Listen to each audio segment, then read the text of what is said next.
بسم اللہ الرحمن الرحیم رب یسر ولا تعسر واتمم بالخیر۔ مومنین کرام، امیر المؤمنین حضرت علی علیہ السلام کے مناقب میں سے ایک منقبت اور ان کے فضائل میں سے ایک فضیلت۔ ایک مرتبہ ایک یہودی امیر المؤمنین کی بارگاہ میں حاضر ہوا اور آ کر کہا، اخبرنی عن عدد یکون لہ نصف و ثلث و ربع و خمس و سدس و سبع و ثمن و تسع و عشر۔ کہا کہ مجھے ایسا عدد بیان کیجئے کہ جس کا آدھا بھی ہو، یعنی ایک پر برابر تقسیم ہوتا ہو، اور اس کا تہائی بھی ہو، یعنی تین پر برابر تقسیم ہوتا ہو، اور اس کا چوتھائی بھی ہو، یعنی چار پر برابر تقسیم ہوتا ہو، اور اس کا پانچواں حصہ خمس، یعنی پانچ پر بھی برابر تقسیم ہوتا ہو، اور اسی طرح سے چھ پر یعنی سدس ہو، چھ حصے اس کے برابر بنتے ہوں، سبع یعنی ساتواں حصہ اس کا بنتا ہو، سات حصے برابر تقسیم ہوتے ہوں، ثمن بھی ہو یعنی آٹھ پر بھی برابر تقسیم ہوتا ہو، تسع یعنی 9 پر بھی برابر تقسیم ہوتا ہو، عشر یعنی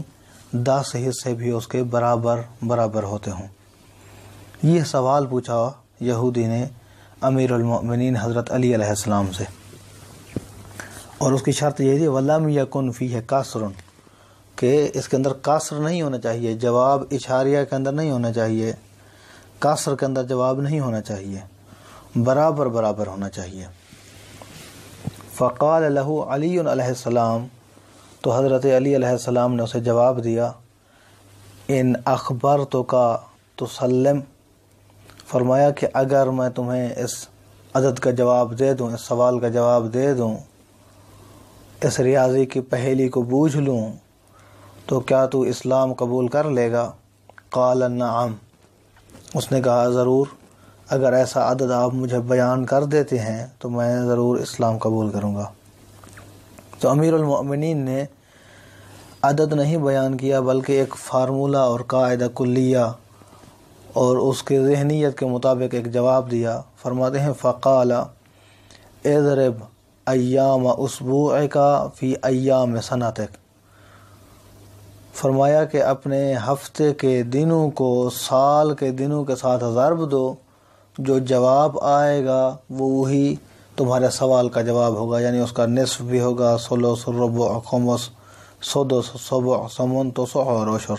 اور اس کے اندر اشاریہ نہیں ہوگا، یعنی ان تمام اعداد پر وہ برابر تقسیم ہوگا۔ فلما تحقق المسألة وصحتها، جب اس نے تحقیق کی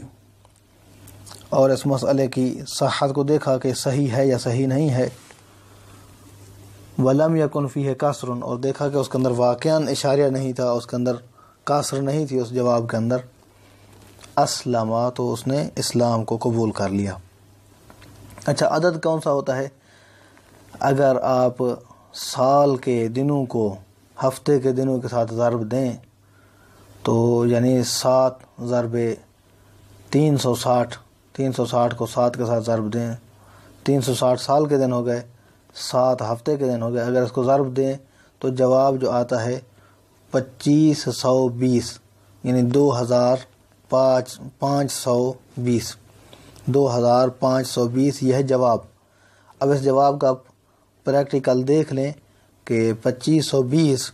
تمام اعداد پر برابر تقسیم ہو جاتا ہے، 2 پر تقسیم کریں تو برابر تقسیم ہوتا ہے، جواب اشاریہ میں نہیں آتا، جواب آتا ہے 1260، 3 پر تقسیم کریں جواب آتا ہے 840، 4 پر تقسیم کریں جواب آتا ہے 630، 5 پر تقسیم کریں جواب آتا ہے 506، 7 پر تقسیم کریں جواب آتا ہے 360، 8 پر تقسیم کریں جواب ہوگا 315، 9 پر تقسیم کریں جواب ہوگا 280، اور 10 پر اگر تقسیم کریں تو جواب آتا ہے 252۔ تو یہ ایک فارمولہ تھا اور ایک امیر المؤمنین حضرت علی علیہ السلام کے مناقب میں سے اور فضائل میں سے ایک فضیلت ہے کہ انہوں نے لمحے بھر میں ریاضی کی اتنی بڑی پہیلی کو انہوں نے حل کیا اور جواب دیا، اور ایک یہودی دائرہ اسلام میں داخل ہوا امیر المؤمنین کے اس علم و فضل کو دیکھ کر۔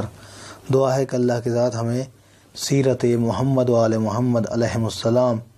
پڑھنے کی، سمجھنے کی اور اس پر عمل کرنے کی اور دوسروں تک پہنچانے کی توفیق عطا فرمائے۔